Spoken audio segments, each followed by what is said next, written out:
Hi, my name's Ed Fink. I'm here because I was about 3/4 of the way through an ECP treatment for some tremors that I've been dealing with, probably caused by post-traumatic stress, I would believe. And I was referred to Dr. Gandhi.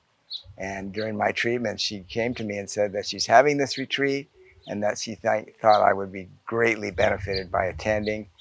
And that's why I'm here. Right off the bat, we were doing some breathing exercises at the retreat. I'd never done anything like it before, and I experienced kind of a mini breakthrough with my tremors. It was amazing. I got excited. I got more into the program as it developed over the course of 3 days, and I'm so glad that I'm here, giving my body the ability to self-heal itself with different tools that I'm accumulating from being here.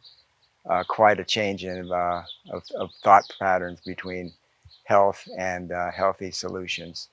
I highly recommend coming to a retreat like this because you're going to walk away with a bag of tools that you can use any time of day, any situation that you're experiencing some discomfort, that you can plug these tools into your mind and your breathing, and you're gonna open up your body to actually heal itself. I think number one, giving myself the authority and the confidence to actually perform these tools to help myself get better. The breathing exercises, the breathing techniques are paramount in what I'm going to take forward out of this and implement into my daily life. And number three, I would say the interaction that I had with the folks that were here. It started out a little bit tough for me to get involved, but then once I did, I met the most amazing people, and we had conversations that I'll probably remember for the rest of my life.